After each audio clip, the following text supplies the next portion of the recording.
Cuando mi nuera llamó diciendo que mi hijo había muerto y que yo no tenía derecho a nada, solo sonreí en silencio. Ella no tenía idea de que, en ese preciso momento, mi hijo estaba sentado a mi lado, vivo, respirando y planeando cómo desenmascarar la farsa que casi lo mata. Antes de continuar, deja en los comentarios desde qué país nos estás viendo. Quiero saber hasta dónde ha llegado nuestra historia. El reloj marcaba exactamente la medianoche cuando mi teléfono sonó. Estaba sola en la sala, como siempre en las últimas semanas. La casa parecía más grande de noche, más silenciosa, como si las paredes también estuvieran esperando noticias. El ventilador giraba en el techo, haciendo ese ruido monótono que normalmente me calmaba. Pero esa noche, nada me calmaba.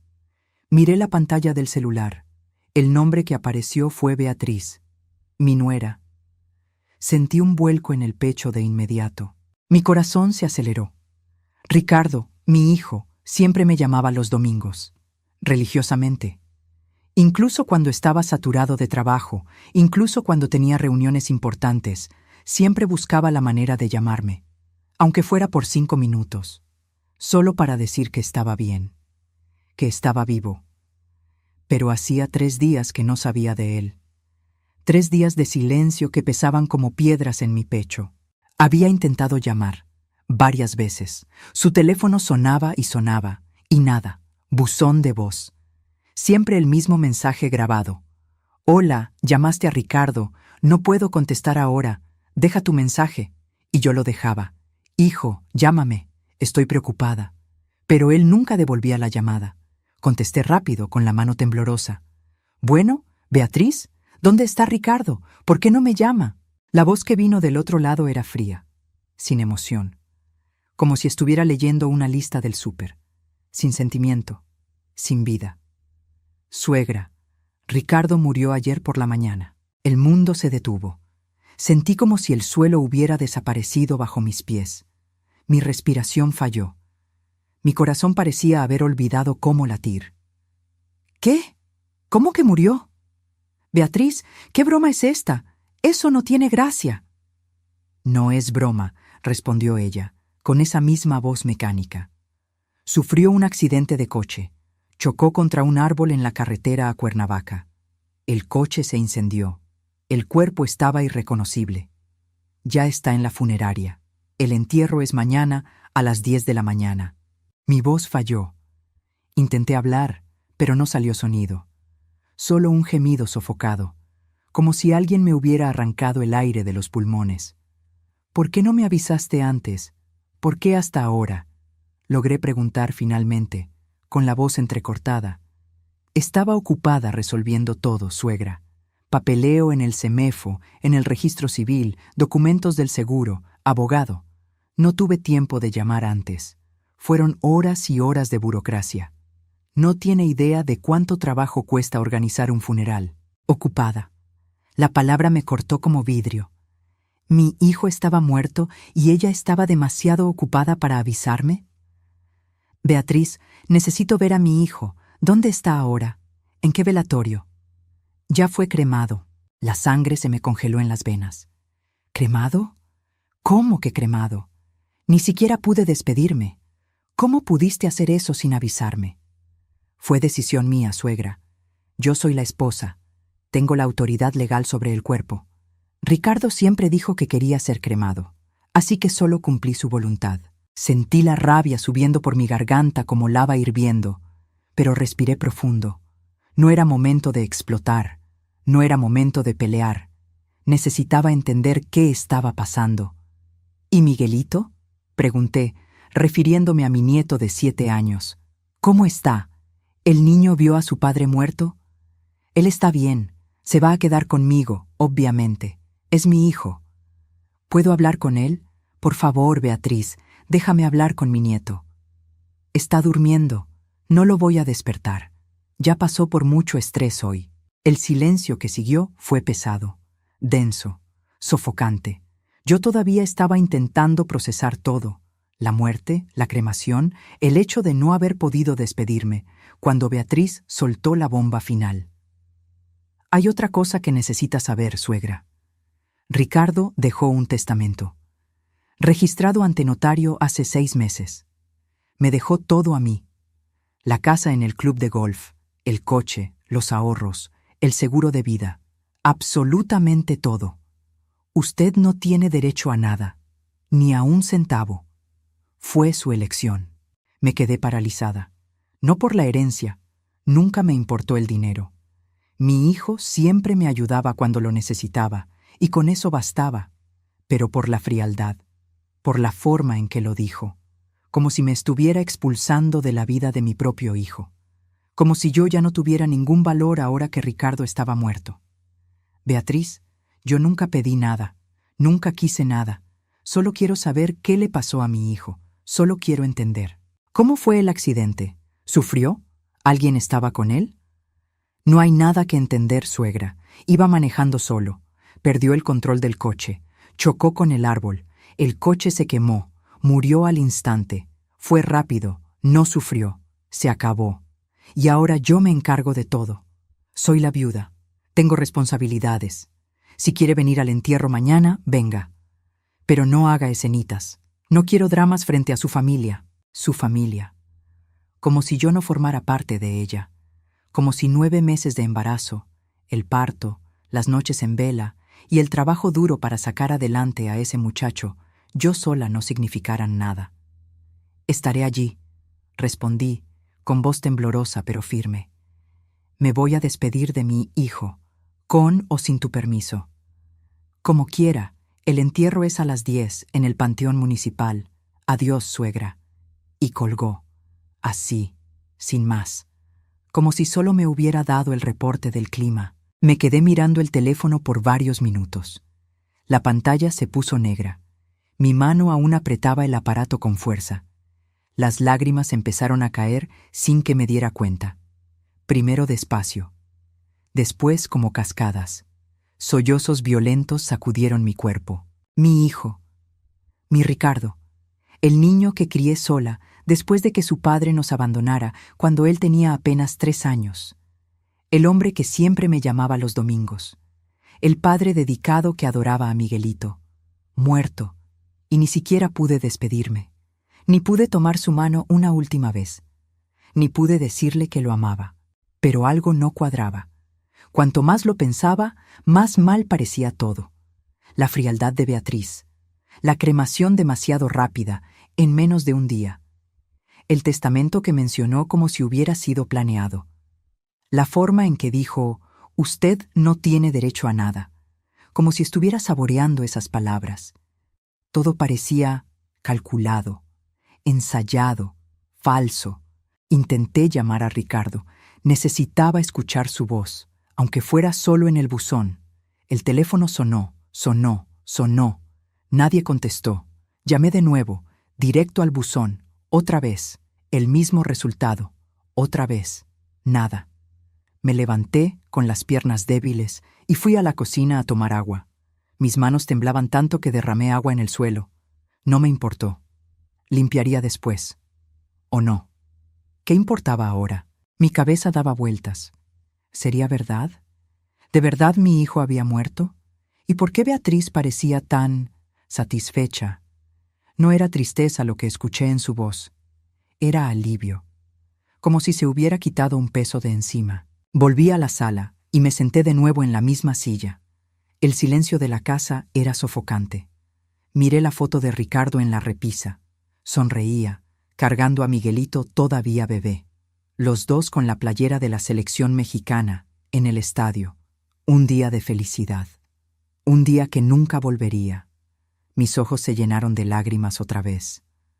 ¿Cómo iba a vivir sin mi hijo? ¿Cómo iba a despertar cada día sabiendo que él ya no estaba en este mundo? Fue entonces cuando lo escuché.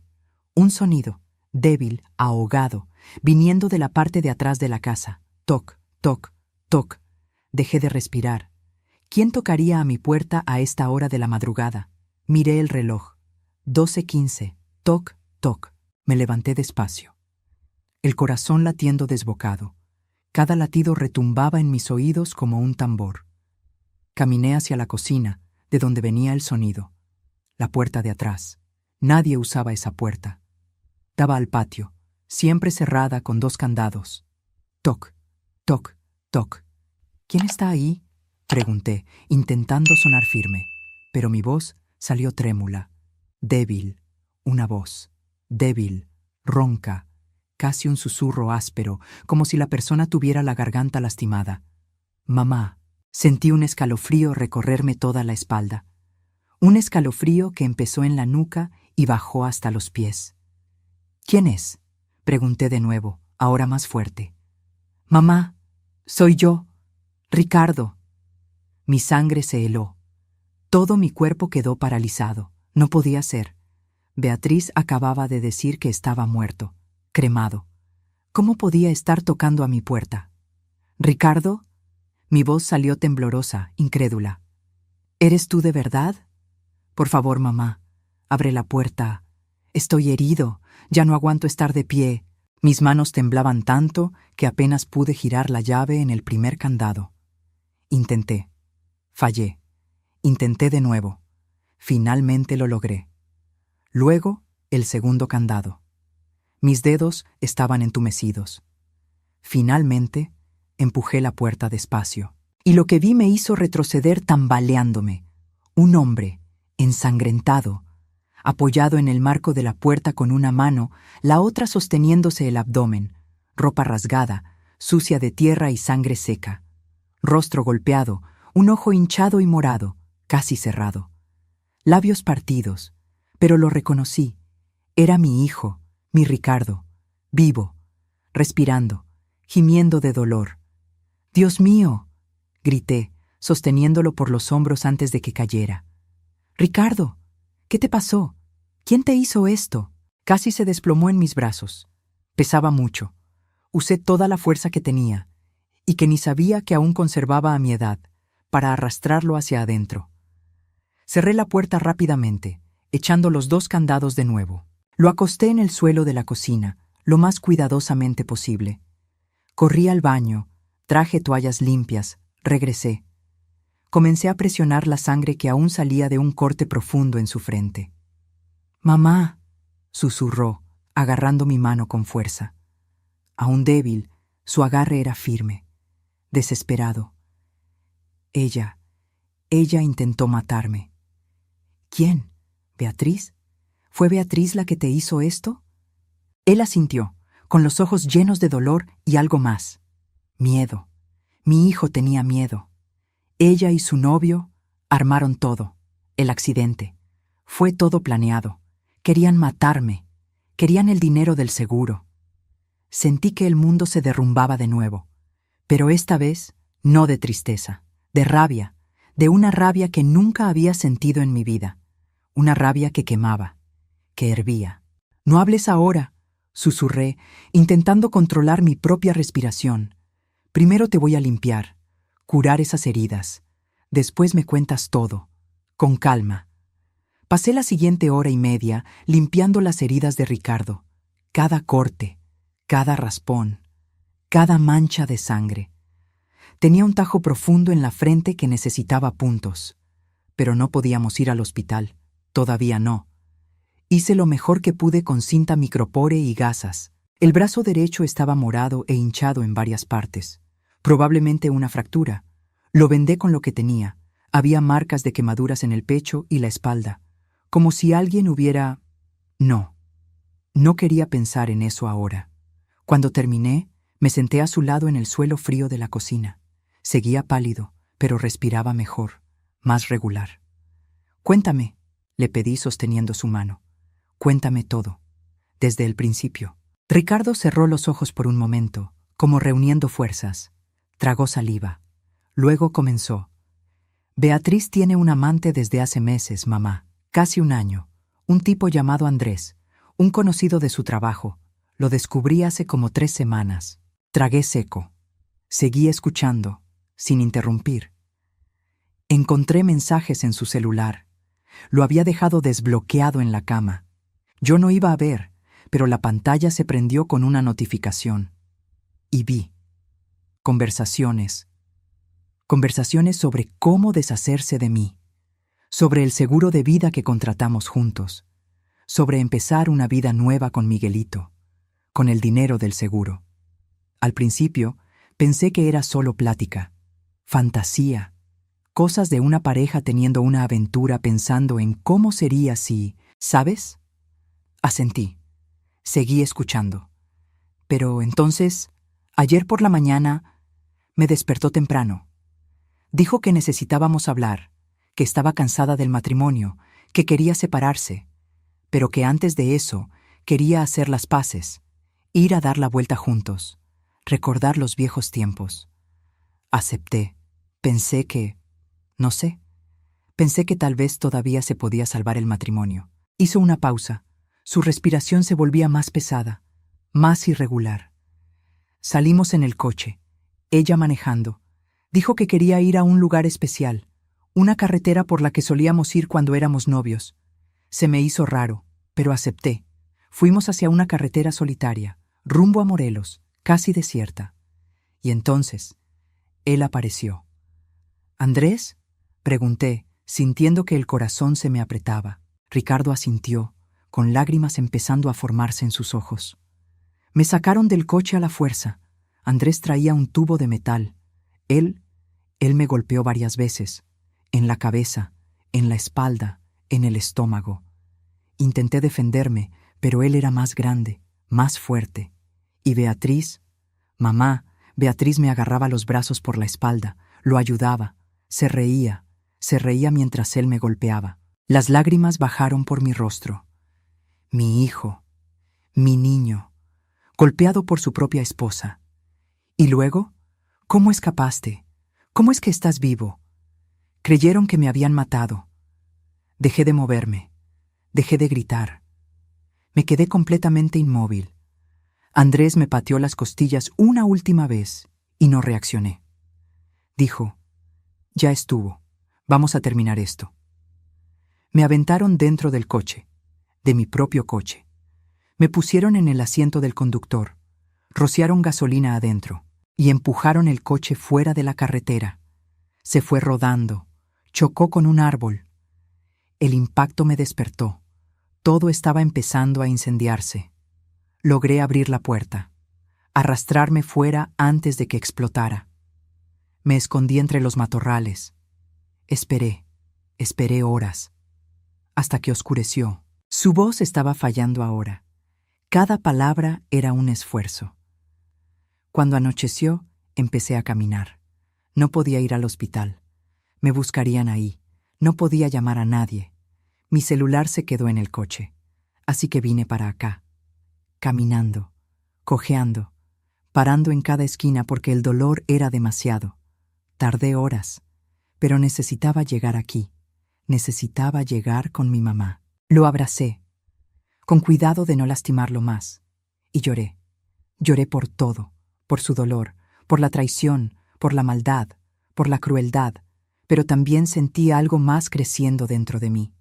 Determinación, rabia dirigida, ganas de luchar.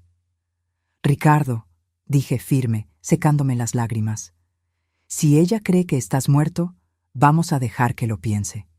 Vamos a dejar que se sienta segura, que planee su siguiente paso, que gaste el dinero que cree que va a recibir. Y entonces, cuando menos lo espere, la vamos a destruir. Vamos a hacer que pague por todo, por cada herida, por cada mentira. Él me miró, y por primera vez desde que llegó, vi un destello de esperanza en sus ojos. ¿Tienes un plan, mamá? Sonreí, una sonrisa fría, determinada, de una mujer que acababa de descubrir de qué era capaz. Todavía no, pero lo tendré. Ten por seguro que lo tendré. Pasé toda la madrugada cuidando de Ricardo. No podía ir al hospital, sería demasiado arriesgado. Si lo registraban en algún sistema, Beatriz y Andrés lo descubrirían, y lo intentarían de nuevo. Esta vez terminarían el trabajo. Así que hice lo que pude con lo que tenía en casa. Limpié todas las heridas con agua oxigenada. Ricardo gemía de dolor con cada toque, pero aguantaba firme. Le entablillé el brazo con unas vendas que tenía guardadas de cuando me lastimé la muñeca hace años. Le di los analgésicos más fuertes que tenía, los que uso para la artritis en las rodillas. Improvisamos una férula para el brazo usando revistas viejas y más vendas. No era lo ideal, pero funcionaría hasta conseguir un médico de confianza. Las quemaduras en el pecho eran superficiales, probablemente del inicio del incendio antes de que lograra salir. Le puse pomada para quemaduras y lo cubrí con gasas. Cuando el sol empezó a salir, como a las 5:30 de la mañana, finalmente se quedó dormido en el sofá de la sala. Lo tapé con 2 cobijas gruesas. Estaba temblando, probablemente por el shock. Me quedé sentada en la silla de al lado, solo observándolo, viendo cómo subía y bajaba su pecho. Vivo. Respirando. Mi hijo. Vivo. Respirando. Después de que Beatriz me llamó diciendo que estaba muerto. Cremado. ¿Cuántas madres en el mundo reciben la noticia de la muerte de su hijo y luego descubren que es mentira? ¿Cuántas tienen la oportunidad de ver a su hijo vivo otra vez? Yo había tenido esa oportunidad, y no la iba a desperdiciar, pero tampoco iba a dejar que Beatriz se saliera con la suya. El teléfono sonó, 6:30 de la mañana. Lo agarré rápido para no despertar a Ricardo. Era Beatriz. «Suegra, buenos días». Su voz sonaba cansada, falsa, como si hubiera ensayado el tono exacto de viuda de luto pero agotada. Respiré profundo. Tenía que fingir. Tenía que hacerle creer que estaba destrozada, que no sospechaba nada. «Buenos días», respondí, forzando mi voz para que saliera trémula. No fue difícil. Realmente estaba afectada, solo que no por el motivo que ella pensaba. Yo casi no dormí. Me pasé toda la noche pensando en Ricardo. Me imagino, suegra, es muy difícil. Perder a alguien así, de repente, sin aviso, sin poder despedirse. Yo también casi no dormí. Me quedé resolviendo cosas hasta tarde. ¿Cosas? ¿Qué cosas? ¿Limpiando las pruebas del crimen? ¿Ensayando el papel de viuda? El entierro sigue siendo a las 10, continuó ella. En la capilla del Panteón Municipal. Si quiere venir, es bienvenida. Pero, como le dije ayer, sin dramas. La familia de Ricardo va a estar ahí. Sus colegas del trabajo también. Necesito mantener la compostura, por mí y por Miguelito. Iré, respondí, manteniendo la voz débil. Necesito despedirme de mi hijo, aunque sea solo viendo el ataúd, ya que no puedo ver su cara. Sí. La cremación fue necesaria, suegra. El cuerpo estaba muy dañado. Sería traumático tener un velorio de caja abierta. Créame, fue lo mejor así. ¿Mejor para quién? ¿Para ti, que no querías que nadie examinara el cuerpo y descubriera las marcas de la golpiza? Está bien, respondí, tragándome la rabia. Me voy a arreglar e iré. Gracias por avisarme. De nada. Nos vemos al rato entonces. Ah, ¿y suegra? Trate de no llorar mucho. Miguelito va a estar ahí. No quiero que se traume más de lo que ya está. Y colgó, sin esperar mi respuesta, como si todo estuviera decidido, controlado. Miré a Ricardo. Seguía durmiendo profundamente. Probablemente su cuerpo finalmente se estaba relajando después de horas de tensión y dolor. Decidí no despertarlo. Necesitaba descanso. Y yo necesitaba ir a ese entierro. Necesitaba ver qué estaba tramando Beatriz, ver la farsa con mis propios ojos y mantener las apariencias, para que ella no sospechara nada. Dejé un recado al lado de él en la mesita de centro. Fui al entierro. Regreso antes del mediodía. Quédate escondido. No abras la puerta. No contestes el teléfono. Hay comida en el refri si necesitas. Tómate otro analgésico en 2 horas. Te amo más que a nada, mamá. Me puse mi vestido negro más sencillo. Me amarré el cabello en un chongo bajo. Me puse mis lentes de sol grandes, no solo para ocultar los ojos hinchados de tanto llorar, sino también para observar sin ser observada. Y salí. La capilla del panteón estaba llena, mucho más de lo que esperaba. Familiares, amigos, compañeros de trabajo de Ricardo, todos vestidos de negro, susurrando condolencias. Algunos lloraban abiertamente, otros tenían esa mirada perdida de quien aún no procesa la noticia. Y en el centro de todo, un ataúd, cerrado, sellado, cubierto con un paño blanco y una corona de flores. Encima, una foto de Ricardo sonriendo, la misma foto que yo tenía en la repisa de mi casa. Él cargando a Miguelito de bebé. Sentí que se me revolvía el estómago. Aquello era una farsa, una mentira elaborada, y Beatriz estaba en el centro de todo, vestida de negro de pies a cabeza, con un velo sobre la cara, llorando en los brazos de personas que yo ni conocía. Me acerqué despacio. Cada paso pesaba toneladas. No por la tristeza. Yo sabía que Ricardo estaba vivo, sino por la rabia, por tener que fingir, por tener que participar en esa mentira. Beatriz me vio y vino hacia mí, con los ojos rojos, probablemente de tanto tallárselos para fingir que lloraba. Suegra, me abrazó, un abrazo apretado, largo, teatral. Qué bueno que vino. Sé que es difícil, para mí también lo está haciendo. Le devolví el abrazo, pero mi cuerpo estaba rígido, cada músculo tenso. Quería empujarla, gritar, denunciarla, pero no podía. Todavía no. ¿Dónde está Miguelito?, pregunté mirando alrededor. Está con mi mamá, en la primera fila. Pensé que era mejor que no anduviera dando vueltas. Está muy afectado. Lloró toda la noche, preguntando por su papá, preguntando por qué su papá no va a volver a casa. Sentí una punzada en el corazón. Miguelito, mi nieto, siendo manipulado, siendo usado en una farsa que iba a destruir su infancia. ¿Puedo ir a hablar con él? Mejor ahorita no. Está muy sensible. Después de la ceremonia podrá. Antes de que pudiera responder, el sacerdote empezó. Una ceremonia corta. Palabras sobre la vida, la muerte, la resurrección. Sobre cómo Ricardo había sido un buen hombre, un buen padre, un buen esposo. Cada palabra me cortaba. No porque fueran mentiras sobre Ricardo, él realmente era todo eso, sino porque todo aquello se basaba en una muerte falsa, en un engaño. Observé a Beatriz durante toda la ceremonia.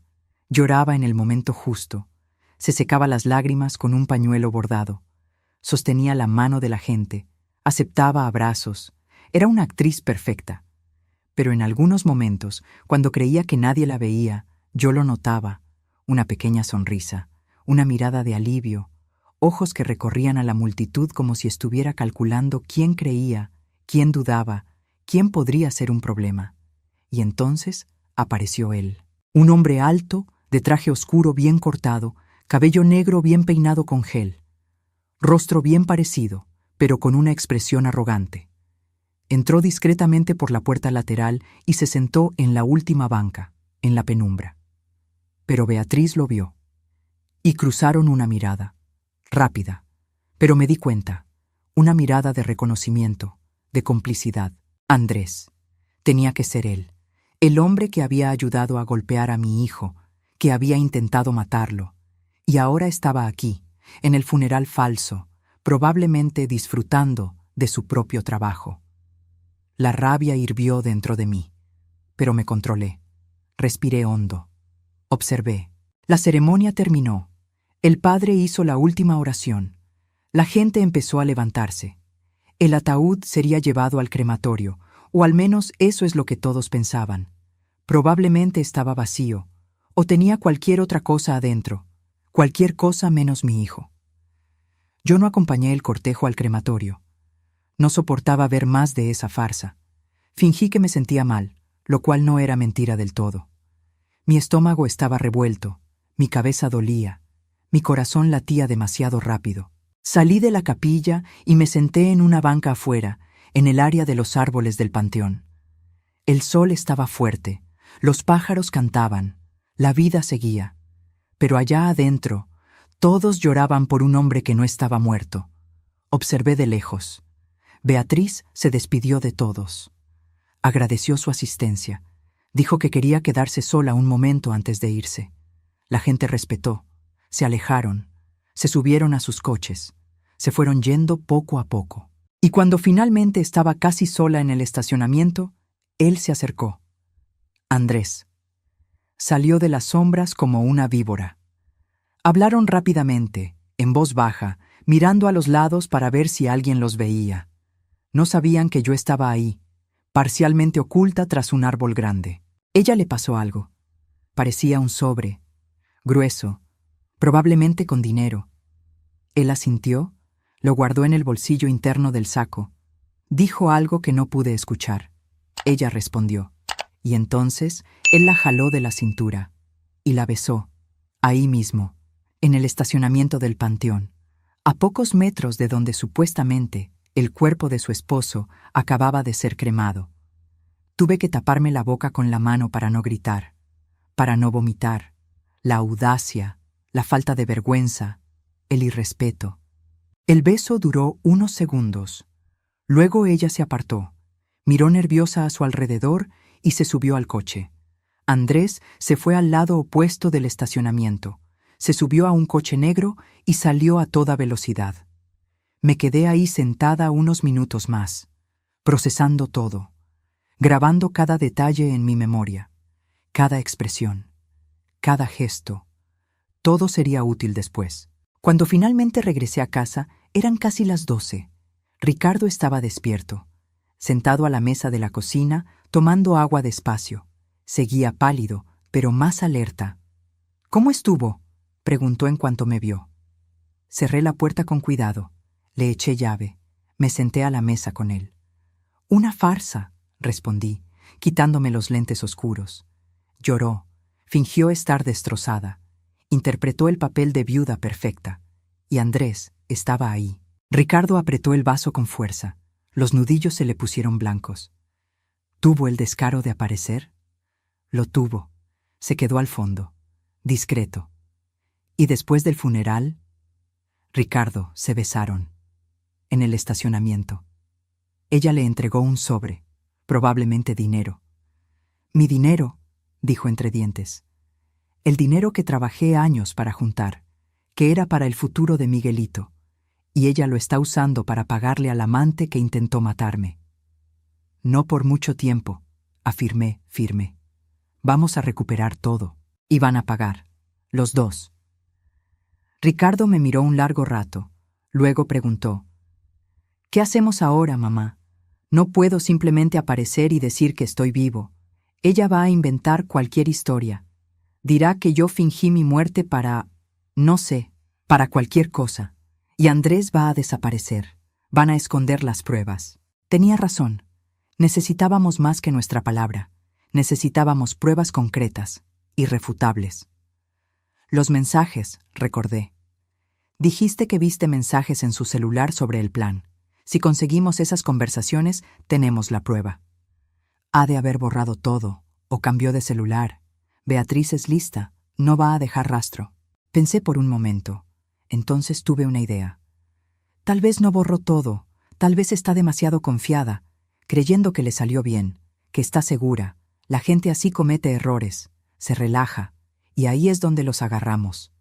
¿Cómo vamos a conseguir su celular?» Sonreí. Una sonrisa calculada, fría. Me invitó a ir a su casa a recoger algunas cosas tuyas. Dijo que separó ropa, papeles, fotos, que puedo llevarme lo que quiera de recuerdo. Iré mañana. Es arriesgado, mamá. ¿Y si sospecha? No lo hará. Estoy haciendo el papel de madre de luto y resignada a la perfección. Ella cree que me tiene en la palma de su mano, que estoy débil, destrozada. Me subestima, y ese va a ser su error. Ricardo asintió lentamente. La confianza volvía poco a poco a sus ojos. «Entonces, ¿qué hago yo mientras? ¿Me quedo escondido aquí?»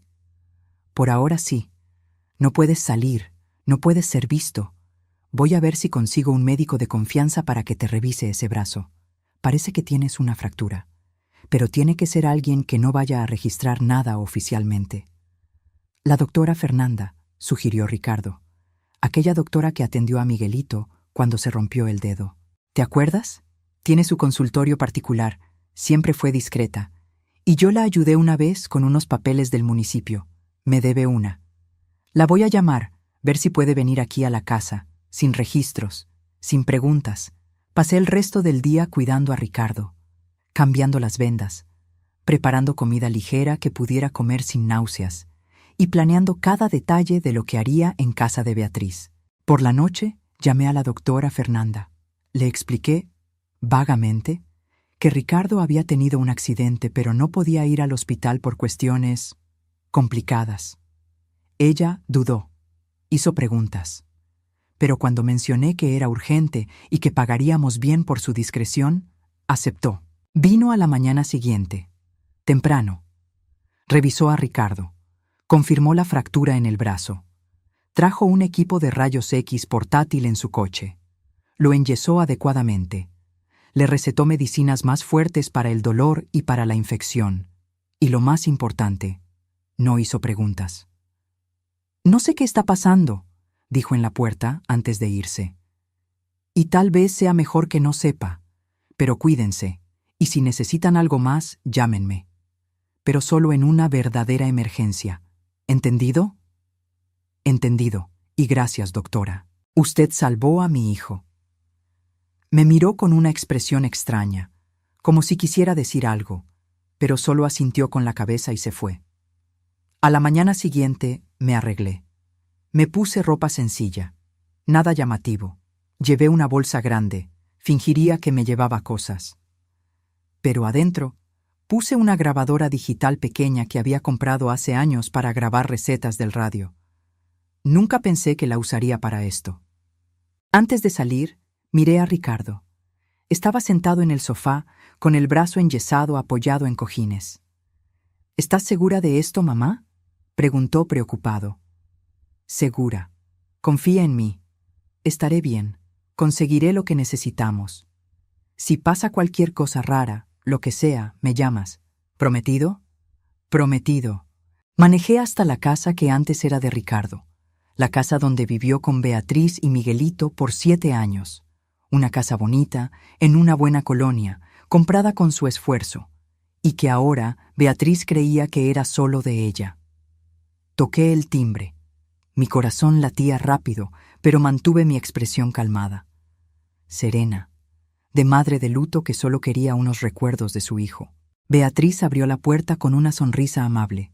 Estaba vestida casual, leggings negros y blusa blanca, el cabello recogido en una cola de caballo, sin maquillaje, intentando parecer la viuda que estaba de luto pero tratando de seguir adelante. «Suegra, pásele», me abrió camino. «Perdón por el desorden. Estoy organizando unas cosas». Entré.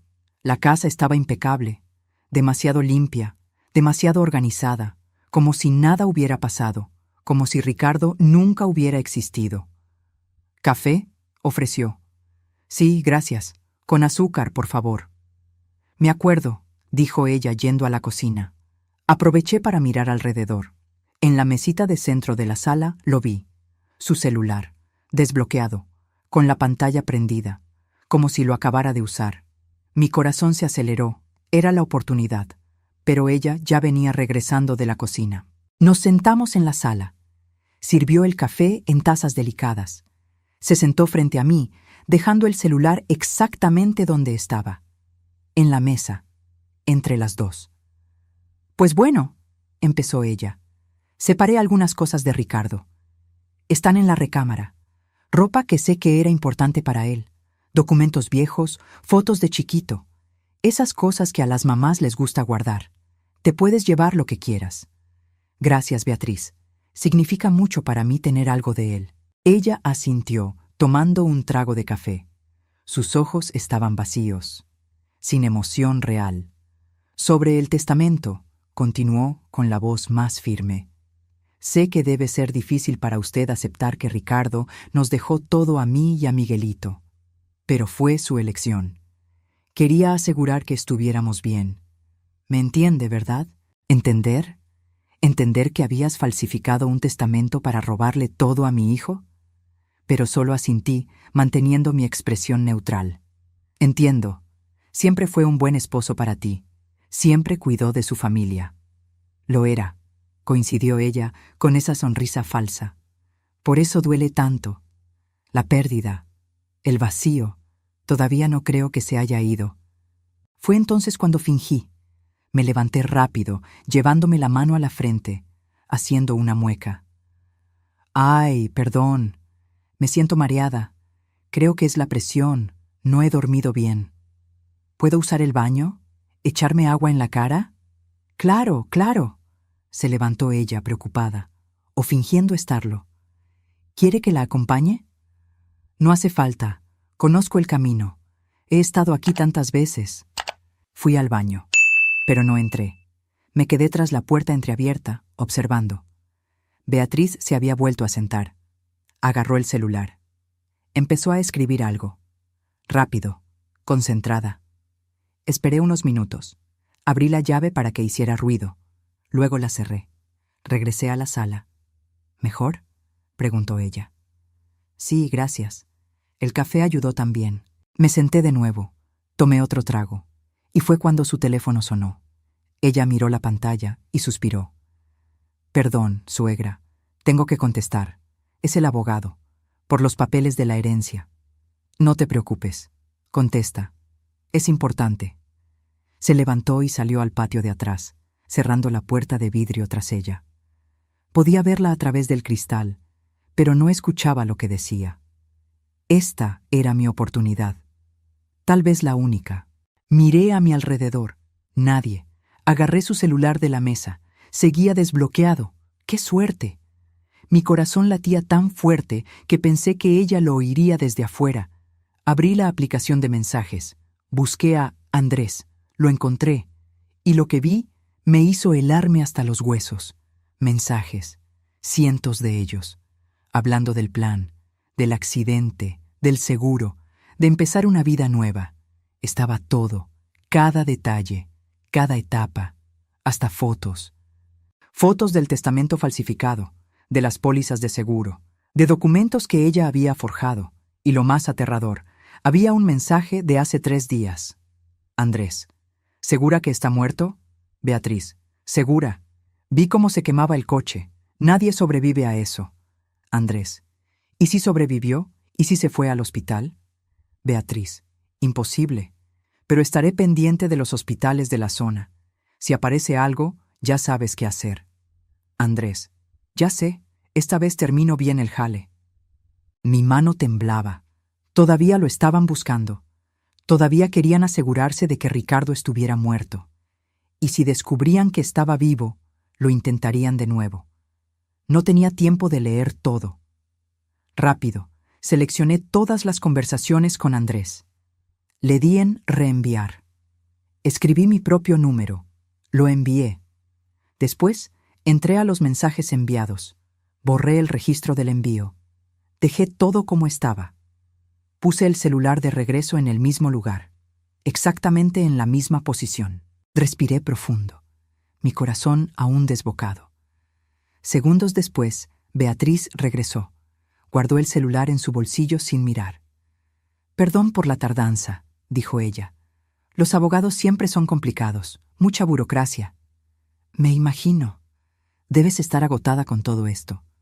Lo estoy, pero tengo que ser fuerte. Por Miguelito. Él me necesita ahora. Hablamos unos minutos más. Me enseñó las cajas que había separado con las cosas de Ricardo. Ropa vieja, algunos papeles de la escuela, fotos de cuando era niño. Como si eso fuera suficiente. Como si eso compensara el haber intentado matar a mi hijo. Gracias por guardar todo esto. Le agradecí agarrando una de las cajas. Significa mucho. De nada, suegra. Es lo mínimo que puedo hacer. Al final, usted es su madre. Siempre lo será. Quise reír, o llorar, o gritar. Pero me contuve. Salí de esa casa con el corazón a 1000. Me subí al coche. Manejé unas cuadras. Me paré en una gasolinera. Y entonces, finalmente, agarré mi celular. Ahí estaban. Todos los mensajes. Todas las pruebas. Todo lo que necesitábamos para destruir a Beatriz y a Andrés. Sonreí. Por primera vez en días sentí esperanza real. Llamé a Ricardo. «¿Mamá? ¿Todo bien?» «Está perfecto, hijo. Lo logré. Lo conseguí todo». Llegué a la casa y puse las cajas en el suelo de la sala. Ricardo estaba en el sofá, ansioso, esperando. En cuanto entré, se levantó, con cuidado por el brazo enyesado. «¿Y bien? ¿Lo lograste?» Sostuve el celular en mi mano. Abrí los mensajes, se los enseñé. Conseguí todo, todas las conversaciones, todas las pruebas, hasta fotos de los documentos falsos. Ricardo agarró el celular con la mano buena. Empezó a leer. Y con cada mensaje su expresión cambiaba. Rabia, tristeza, shock, incredulidad. Dios mío, susurró. Lo planeó hace meses. Mira esto. Este mensaje es de hace 4 meses. Ya estaba todo pactado. Me senté a su lado. Leímos juntos. Era peor de lo que imaginaba. Había mensajes sobre cómo simular el accidente, dónde hacerlo, cómo asegurarse de que pareciera real. Pláticas sobre el seguro, cuánto recibiría ella, cuánto tardarían. Y lo más espantoso, mensajes sobre Miguelito. Beatriz. ¿Y Miguelito? ¿Qué hacemos con él? Andrés. Llévatelo. Los niños dan lata. Puedo conseguir una familia que lo adopte. Beatriz. No sé. Se parece mucho a Ricardo. Cada vez que lo veo me acuerdo. Andrés. Pues decídete ya. O te lo llevas o lo dejas con la abuela. Pero después de que cobremos el seguro no habrá marcha atrás. Beatriz. Lo voy a pensar, pero creo que se lo dejo a su abuela. Diré que no puedo cuidarlo sola, que estoy muy mal. Ella va a aceptar. Ricardo estaba temblando, de rabia, de dolor. Se iba a deshacer de Miguelito, de nuestro hijo, como si fuera un objeto, como si no importara. Pero no lo hará, afirmé, firme, porque no la vamos a dejar. Estos mensajes son prueba suficiente. Vamos con la policía. ¿Crees que nos van a creer? ¿A una viuda de luto, con papeles en regla, acta de defunción, testamento ante notario, que es una asesina? Nos van a creer cuando te vean a ti, vivo, con las heridas, con la historia completa. Y con estos mensajes confirmándolo todo. Ricardo se quedó callado un momento, pensando, procesando. Necesitamos un abogado, dijo finalmente. Uno bueno, alguien que sepa de casos criminales, porque cuando denunciemos esto, se va a armar un caos. Medios, policía, investigación. Y Beatriz va a contratar a los mejores abogados que su dinero, que era mío, pueda pagar. Conozco a alguien, recordé. El licenciado Alberto. Aquel abogado que ayudó a doña Marisa, la del mercado, cuando metieron a su hijo a la cárcel injustamente. ¿Te acuerdas? Logró demostrar la inocencia del muchacho. Es bueno y honesto. Llámalo, pide una cita. Aquí en la casa. No puedo salir todavía. Llamé. Le expliqué vagamente la situación. El licenciado Alberto se quedó intrigado. Dijo que vendría al día siguiente, temprano por la mañana. Pasamos el resto del día organizando todo, imprimiendo los mensajes, haciendo una línea del tiempo de los hechos, anotando cada detalle que Ricardo recordaba del ataque, armando un expediente completo. Por la noche, mientras Ricardo dormía, finalmente logrando descansar un poco, me senté sola en la cocina, mirando todas esas hojas impresas regadas en la mesa.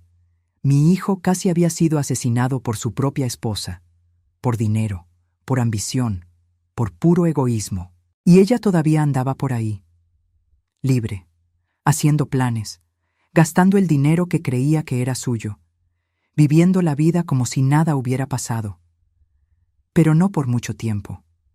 Muy pronto, todo se le vendría abajo, y yo estaría ahí para verlo. El licenciado Alberto llegó puntual a las 8 de la mañana. Era un hombre de unos 50 años, de pelo canoso, lentes de marco grueso, expresión seria pero amable.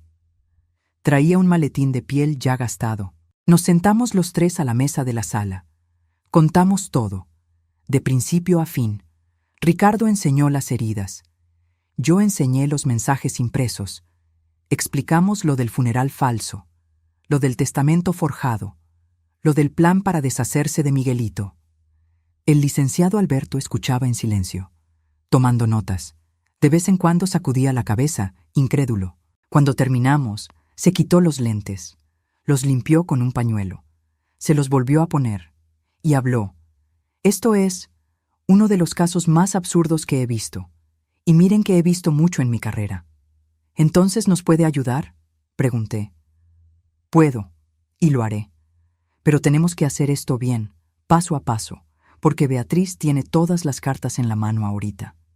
Documentos oficiales, acta de defunción registrada, testamento ante notario. Si simplemente aparecemos diciendo que Ricardo está vivo, ella va a alegar que es un fraude, que ustedes fingieron su muerte para, no sé, para huir de deudas, para alguna tranza.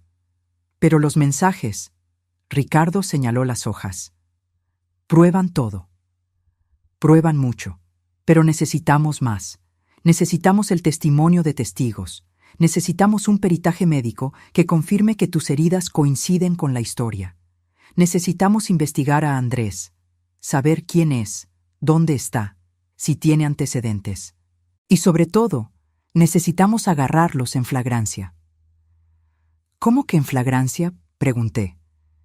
El licenciado Alberto se recargó en la silla, pensativo. Beatriz va a cobrar el seguro pronto, ¿no? 10 millones de pesos. Probablemente ya está en trámite. Y por los mensajes, se va a ver con Andrés para repartirse la lana. Ese es el momento, cuando ella le transfiera el dinero o se lo entregue en efectivo, con la policía lista para agarrarlos. ¿Pero cómo sabremos cuándo va a pasar eso?, preguntó Ricardo. ¿Todavía tienes acceso a alguna cuenta compartida con ella? ¿Correo? ¿Algo? Ricardo pensó un momento. Sí, teníamos un correo de la casa para los pagos, trámites, esas cosas. Ella debe creer que ya no tengo acceso. Pero me sé la contraseña. Perfecto, chécalo. Busca si hay algún aviso de la aseguradora, algún comunicado sobre el pago. Mientras tanto, voy a empezar a armar la denuncia y me pondré en contacto con un comandante de confianza, alguien que no vaya a filtrar información antes de tiempo. Se levantó y agarró su maletín. Una última cosa, dijo serio. Hasta el día del operativo, Ricardo no puede salir de la casa. Nadie lo puede ver. Si alguien lo reconoce y comenta, se acaba el factor sorpresa y perdemos la mejor oportunidad de meterlos a la cárcel. Entendido, coincidió Ricardo. Me quedo aquí, escondido, hasta que sea hora de resucitar. El licenciado Alberto sonrió levemente. Exactamente, hasta que sea hora de resucitar. Los días siguientes fueron de preparación intensa. Ricardo entró al correo compartido. Descubrió que la aseguradora ya había aprobado el pago. Los 10 millones serían depositados en la cuenta de Beatriz en una semana. En los mensajes entre ella y Andrés estaban planeando el encuentro. Sería en un hotel en el centro. Ella llevaría la mitad en efectivo, 5 millones. El resto se quedaría en su cuenta para no levantar sospechas de movimientos grandes de un jalón. El licenciado Alberto llevó toda la información al comandante Vega, un hombre serio, de carrera, que ya había trabajado en casos de homicidio y fraude. Él analizó todo, los mensajes, las heridas de Ricardo, la línea del tiempo, y aceptó ayudar. Armaron el operativo. El día del encuentro entre Beatriz y Andrés, habría policías encubiertos en el hotel, micrófonos ocultos en la habitación, cámaras, todo para captar el momento en que ella entregara el dinero y hablaran abiertamente del crimen. ¿Y Ricardo?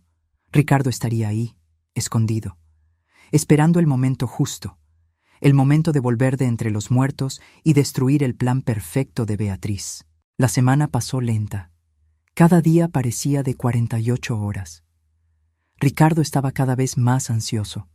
Caminaba por la casa, dentro de los límites, siempre lejos de las ventanas, como león enjaulado. El yeso ya le molestaba menos. Las otras heridas cicatrizaban. Pero la herida emocional, esa estaba lejos de sanar. Yo intentaba mantenerlo distraído. Cocinaba sus platillos favoritos. Veíamos películas juntos. Hablábamos de Miguelito, de cómo sería cuando lo recuperáramos, de la vida después de que todo esto terminara. ¿Crees que me perdone?, preguntó Ricardo una noche, mientras cenábamos. ¿Perdonarte por qué?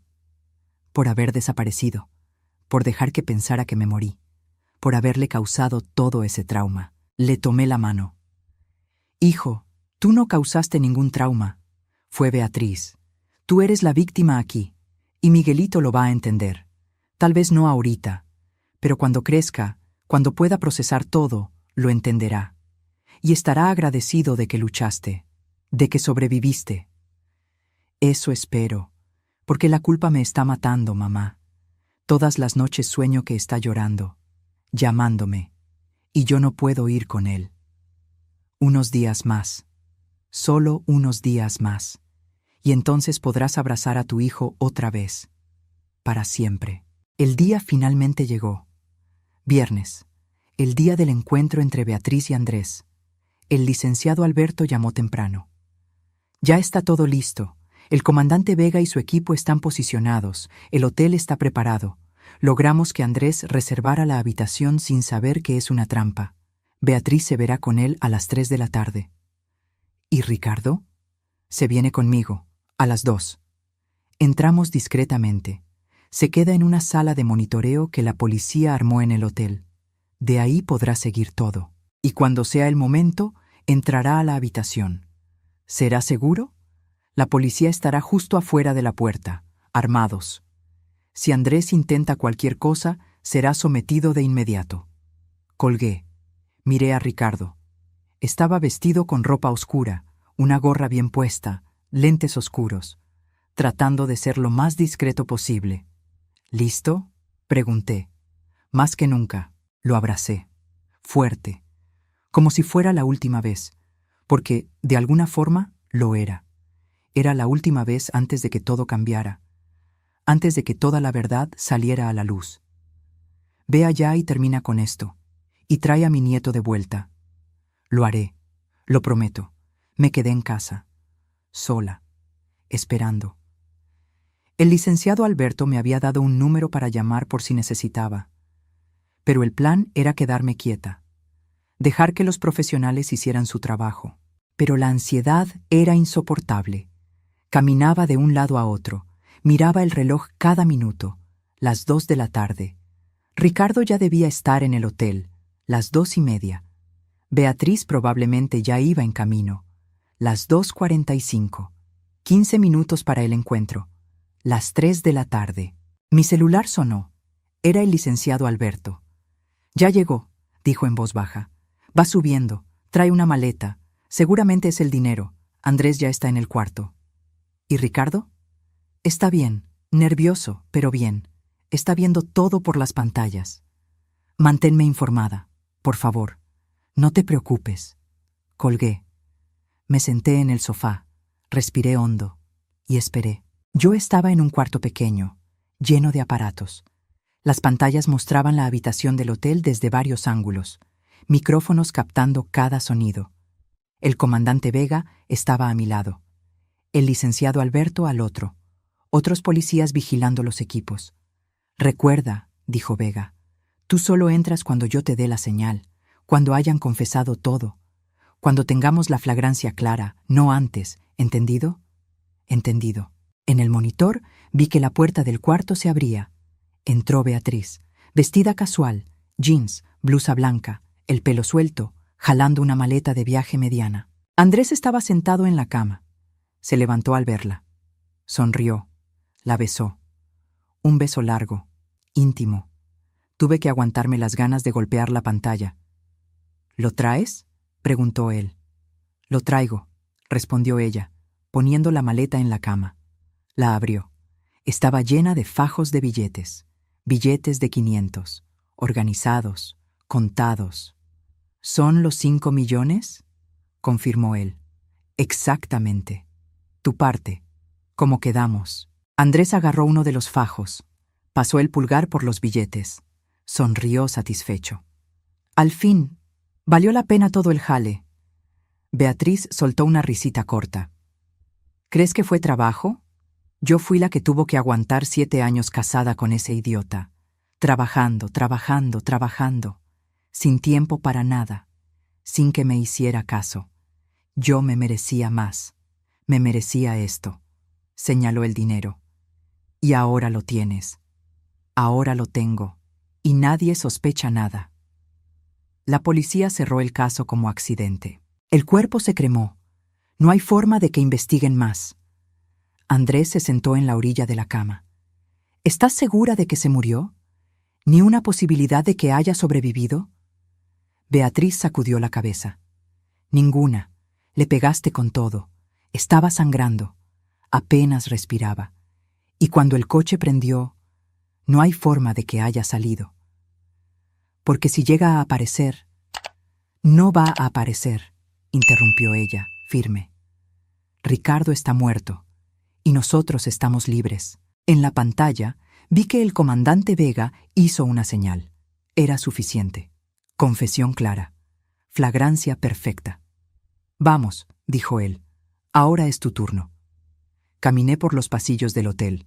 3 policías de civil iban adelante. El licenciado Alberto a mi lado. El comandante Vega justo atrás. Mi corazón latía tan fuerte que sentía que me iba a explotar. El brazo enyesado me pesaba. Cada paso retumbaba en el pasillo silencioso. Nos detuvimos frente a la puerta. Habitación 412. Del otro lado, Beatriz y Andrés, creyendo que estaban a salvo, que lo habían logrado, que el crimen perfecto les había salido bien. Vega hizo una señal. Los policías se posicionaron, manos en las fundas de sus armas, listos. Cuando yo toque, susurró, tú entras justo atrás de mí. Deja que yo hable primero. Luego apareces tú. Será el momento de mayor impacto. Asentí. Mi garganta estaba seca. Intenté tragar saliva. No pude. Vega tocó la puerta. 3 golpes firmes. Servicio al cuarto, dijo, fingiendo la voz. Silencio del otro lado. Luego, pasos. La puerta se abrió un poco. Andrés asomó la cara. Expresión de molestia. No pedimos nada de... No terminó la frase. Vega empujó la puerta con fuerza. Entró. Los policías detrás. Yo entré al último. La escena se quedó congelada por un segundo. Beatriz estaba cerca de la cama, sosteniendo un fajo de billetes. Andrés seguía cerca de la puerta, los dos con cara de shock absoluto.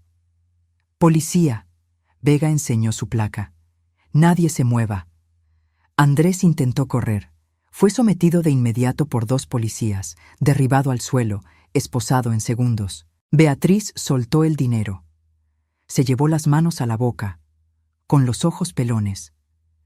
¿Qué está pasando? Yo no hice nada. ¿Por qué están aquí? Queda usted arrestada, dijo Vega tranquilamente, por intento de homicidio, fraude al seguro, falsificación de documentos y lavado de dinero. Eso es un absurdo. No pueden hacer eso. Soy una viuda. Mi esposo murió. Pregúntenle a quien sea. Hay acta de defunción. Está todo registrado. ¿De verdad?, dijo una voz. Mi voz. Di un paso al frente. Me quité la gorra. Me quité los lentes oscuros. Beatriz me vio. Y su mundo se le vino abajo. No, susurró. No puede ser. Hola, Beatriz, dije, con voz firme a pesar de estar temblando por dentro. ¿Te sorprende verme? Ella retrocedió tambaleándose. Se sentó en la orilla de la cama, blanca como papel, con los ojos fijos en mí como si estuviera viendo a un fantasma, y de alguna manera lo estaba haciendo. Tú estás... ¿Pero cómo? ¿Muerto? Completé. Era lo que querías, ¿no? Que me muriera en esa carretera, que el coche explotara conmigo adentro, que te quedaras con todo, con la casa, con el dinero, con la libertad para vivir con tu amante. No, Ricardo, no entiendes. ¿No entiendo qué? Mi voz subió. Toda la rabia que llevaba guardando estalló. ¿No entiendo que mi propia esposa planeó matarme? ¿Que contrató a su amante para golpearme? ¿Que me aventó en un coche y le prendió fuego? ¿Que luego hizo un funeral falso y fingió llorar? Yo no. Fue Andrés. Fue idea de él. Yo no quería. ¡Mentirosa!, gritó Andrés desde el suelo, esposado. Fue tu idea. Tú planeaste cada detalle. Yo solo hice el jale. Beatriz lo miró con odio. «Cállate, idiota. Acabas de confesar todo». Vega sonrió. Y los dos fueron grabados, cada palabra, cada confesión, incluyendo la parte donde dijiste que yo merecía morir porque era un mal esposo. Beatriz escondió la cara entre sus manos. Empezó a llorar, pero no eran lágrimas de arrepentimiento, eran de rabia, de frustración, porque había perdido. Beatriz Morales y Andrés Castillo, dijo Vega formalmente, quedan arrestados, tienen derecho a guardar silencio, todo lo que digan puede y será usado en su contra. Los policías levantaron a Andrés del suelo. Otro policía esposó a Beatriz. Ella seguía llorando, gritando, decía que era una injusticia, que ella era la víctima, pero nadie la escuchaba. Cuando la sacaron del cuarto, pasó junto a mí. Se detuvo, me miró a los ojos, y por primera vez vi algo real en esa mirada. Odio. Te debiste haber muerto, susurró, pero no lo hice, y ahora vas a pagar por todo. Se la llevaron, a Andrés también. El cuarto quedó vacío, solo yo, Vega y el licenciado Alberto. Mis piernas fallaron. Me senté en la cama, me puse la cabeza entre las manos, y por primera vez en días lloré. No de tristeza, de alivio. Finalmente había terminado. El licenciado Alberto me puso la mano en el hombro.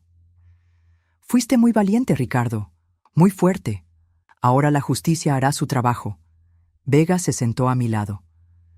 Vamos a necesitar tu declaración formal, y necesitaremos un peritaje médico completo, documentar cada herida, armar el caso. Pero con la flagrancia de hoy, con las grabaciones, con los mensajes, el caso está cerrado. Van a pasar mucho tiempo en la cárcel. ¿Y Miguelito? Pregunté. Mi hijo. ¿Qué pasa con él ahora? Vas a pedir la custodia.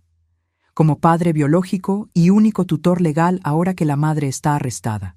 No habrá problema. El juez lo concederá de inmediato. Respiré hondo. Miguelito. Finalmente podría ver a mi hijo otra vez. Abrazarlo. Explicarle todo. Reconstruir nuestras vidas juntos. Me levanté, aún temblando, pero firme. Vamos a terminar con esto. Quiero dar mi declaración. Quiero que cada detalle quede registrado, cada herida, cada mentira. Quiero que cuando este caso llegue a juicio no quede duda de lo que hicieron. Vega sonrió. Así me gusta. Vamos a hacer esto bien, para que de verdad se haga justicia. Regresé a la casa al final de la tarde, agotado, pero aliviado. Mi mamá me esperaba en la puerta. En cuanto me vio, corrió a abrazarme. ¿Lo lograste? ¿Los arrestaron? Lo logré. Están presos. Confesaron todo. Se grabó. Hay pruebas de sobra para que los condenen. Ella lloró, de felicidad, de alivio. Gracias a Dios, hijo mío, gracias a Dios. Entramos. Nos sentamos. Y le conté todo, cada detalle. ¿Cómo fue ver a Beatriz recibir el dinero? ¿Cómo fue escucharla confesando? ¿Cómo fue el momento en que entré al cuarto y me vio vivo? ¿Y ahora? Preguntó mi mamá. ¿Qué sigue? Ahora voy por Miguelito. Voy a casa de la mamá de Beatriz.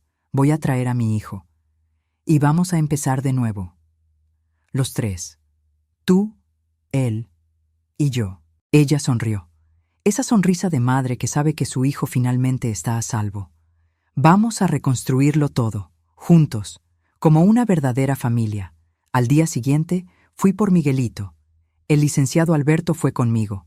Teníamos que hacer todo legalmente, con la orden judicial en la mano, para que no hubiera problemas. La mamá de Beatriz, doña Elvira, vivía en un departamento pequeño. Cuando abrió la puerta y me vio, casi se desmaya. «¿Ricardo? Pero tú estabas muerto. El funeral». Beatriz dijo, «¿Puedo pasar, doña Elvira? Tengo que explicarle unas cosas, y necesito ver a Miguelito». Ella me abrió paso, todavía en shock. Entramos. Miguelito estaba sentado en el sillón, viendo caricaturas. Cuando me vio, se quedó paralizado. Los ojos se le pusieron enormes. Se le cayó el control remoto de la mano. ¿Papá? Me hinqué frente a él. Abrí los brazos. «Hola, hijo, soy yo, de verdad». Se quedó quietecito unos segundos más, procesando, tratando de entender. Entonces, como si se hubiera roto una presa, se lanzó a mis brazos. Lloró, sollozó. Se aferró a mí como si tuviera miedo de que fuera a desaparecer otra vez. «Papá, papá, pensé que te habías muerto. Mi mamá dijo que ya no ibas a volver nunca». «Ya sé, hijo, ya sé, pero aquí estoy. Y no me vuelvo a ir. Nunca». Lo sostuve así varios minutos. Lo dejé llorar. Lloré con él. Doña Elvira también lloraba. El licenciado Alberto se secó los ojos discretamente. Cuando Miguelito finalmente se calmó un poco, me senté en el sillón con él en las piernas. «Hijo, tengo que contarte unas cosas. Cosas difíciles, pero tienes que saber la verdad». «¿Mi mamá mintió?», preguntó, con esa inocencia de niño que aún cree que los papás son perfectos. «Mintió, hijo. Tu mamá hizo cosas muy malas, y ahora está en un lugar donde se quedan las personas que hacen cosas malas, para pensar en lo que hicieron». «¿Mi mamá está en la cárcel?». Sus ojos se volvieron a llenar de lágrimas. «Sí, porque lastimó a papá. Intentó que papá se fuera para siempre, pero no pudo. Y ahora vas a vivir conmigo y con la abuela María. ¿Está bien?». Miguelito se quedó callado, pensando. Luego asintió despacio.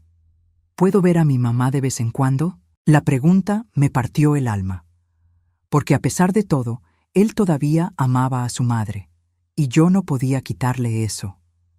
«Sí, hijo, cuando tú quieras, cuando estés listo, iremos a verla. ¿Sale?». «Sale». Doña Elvira se acercó, aún llorando, todavía procesando todo. «Ricardo, te juro que yo no sabía nada. Beatriz nunca me contó nada. Si hubiera sabido... Dios mío, si hubiera sabido...». «Lo sé, doña Elvira. Usted no tiene la culpa.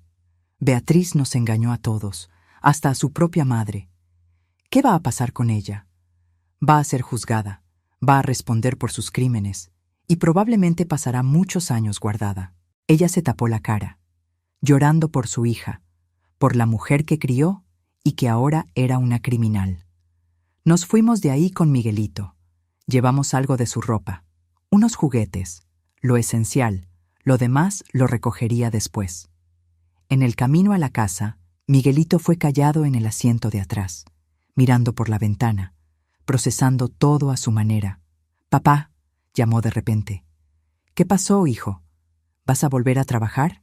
La pregunta me tomó por sorpresa, pero era tan normal, tan de niño, como si lo único que importara fuera la rutina, la normalidad.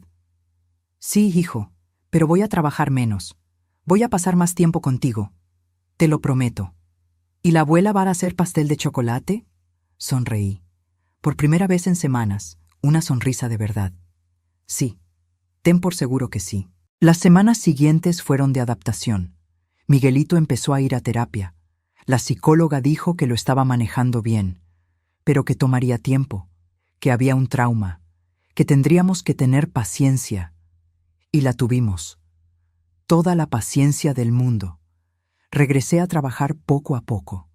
Mis compañeros estaban impactados. Habían ido a mi funeral.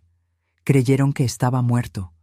Y ahora estaba ahí, vivo, explicando que todo había sido una trampa, que mi esposa había intentado matarme. La historia se filtró a la prensa, salió en las noticias, en los periódicos, en Internet. Hombre vuelve de la muerte para denunciar a su esposa. No me gustó la exposición, pero fue inevitable. El juicio se programó para 6 meses después. El licenciado Alberto dijo que sería un proceso rápido. Las pruebas eran irrefutables. Confesión grabada, mensajes, heridas documentadas. No había defensa posible. Durante esos meses, Beatriz intentó contactarme varias veces. Cartas desde el penal, pidiendo que habláramos, pidiendo perdón, diciendo que estaba arrepentida, que había sido un error, que todavía me amaba. Tiré todas las cartas a la basura, sin leerlas después de la primera. No había nada que pudiera decir que cambiara lo que había hecho. Miguelito pidió ir a verla 2 veces. La primera fue con la psicóloga.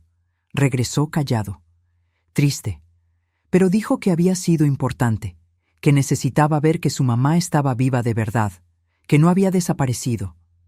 La segunda vez fue conmigo. Nos sentamos los tres en un locutorio, con el vidrio de por medio, teléfonos para hablar. Beatriz lloró al ver a Miguelito. Dijo que lo extrañaba mucho, que se arrepentía, que si pudiera regresar el tiempo. Miguelito escuchó. No dijo mucho, solo: «Adiós, mamá, cuídate». Y nos fuimos. En el camino me preguntó: «Papá, ¿está mal que todavía quiera a mi mamá?». Le tomé la mano. «No, hijo, no está mal. Es tu madre, y el amor no se borra así como así. Solo ten cuidado de no confundir el quererla con aceptar lo que hizo. Puedes quererla y aún así saber que lo que hizo estuvo muy mal». Se quedó pensando. Creo que entiendo. El día del juicio finalmente llegó. La sala estaba a reventar. Prensa, curiosos, familiares de los dos lados. Todos querían ver. A la mujer que intentó matar a su esposo. Al hombre que volvió de la muerte. Beatriz entró escoltada. Se veía diferente, más flaca. El pelo sin brillo, ojeras profundas. La cárcel le estaba cobrando factura. Andrés entró después. También se veía acabado, golpeado por la vida. Me senté en la primera fila. Mi mamá a mi lado. El licenciado Alberto atrás. Miguelito se quedó en casa con una vecina. No quería que viera eso. Ya había visto suficiente trauma. El juez entró. Todos nos levantamos. Empezó la sesión. El fiscal presentó las pruebas, una por una. Leyeron los mensajes en voz alta. Pusieron las grabaciones del operativo en el hotel. Enseñaron las fotos de mis heridas. Los peritajes médicos confirmando que fueron por una golpiza. La defensa trató de pelear. Argumentaron que Beatriz estaba bajo presión emocional, que el matrimonio estaba mal, que no estaba en sus 5 sentidos, pero las pruebas eran demoledoras. No había forma de negarlo. No había cómo justificarlo. Cuando me tocó testificar, subí al estrado. Puse la mano en la Biblia. Juré decir la verdad. Y conté todo. Cada detalle, cada dolor, cada momento de desesperación, cada segundo en que pensé que me iba a morir. Miré a Beatriz varias veces mientras hablaba. Ella mantenía la cabeza gacha. No podía sostenerme la mirada. Su abogado trató de hacerme perder el control en el interrogatorio. Preguntó si yo había sido un buen esposo, si no le había dado motivos para buscar a alguien más, si no había descuidado el matrimonio. «Fui un esposo imperfecto», respondí. «Trabajaba mucho. A veces no le daba la atención que debía, pero nunca, jamás, hice nada que justificara un intento de asesinato. Un mal matrimonio se arregla con el divorcio, no con un homicidio». La sala aplaudió. El juez golpeó el mazo pidiendo silencio. Andrés también testificó. Trató de echarle toda la culpa a Beatriz. Dijo que ella lo había manipulado, que él solo era un amante enamorado que hizo locuras por amor. Pero el fiscal despedazó su testimonio. Enseñó mensajes donde él claramente planeaba cada detalle, donde hablaba de su parte del dinero, donde hablaba de deshacerse de mí. Después de 3 días de juicio, llegó la hora de la sentencia. El juez leyó pausado, analizando todas las pruebas presentadas, los testimonios, los peritajes.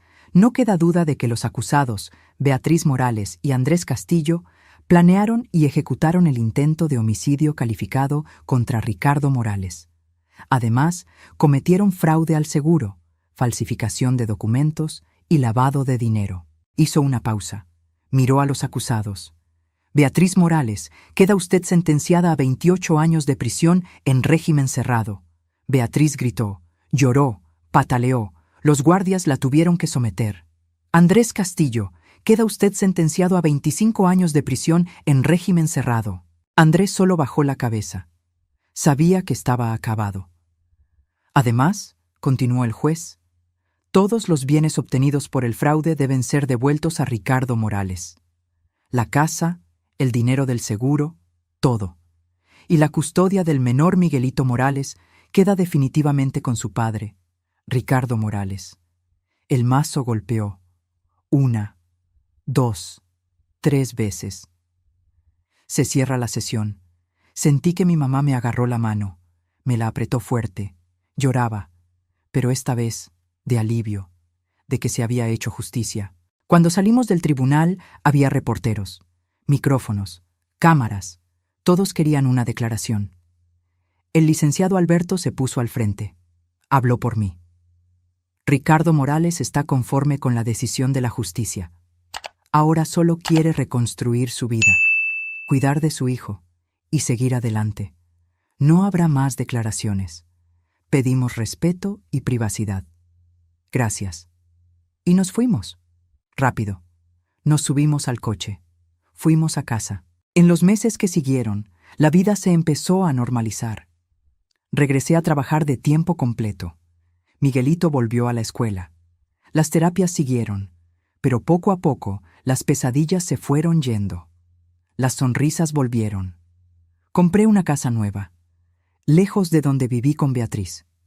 Un lugar nuevo, sin recuerdos feos, donde Miguelito pudiera crecer sin el peso del pasado en cada cuarto. Mi mamá se mudó con nosotros, ayudaba con Miguelito, cocinaba, cuidaba. Como siempre hizo, como siempre haría.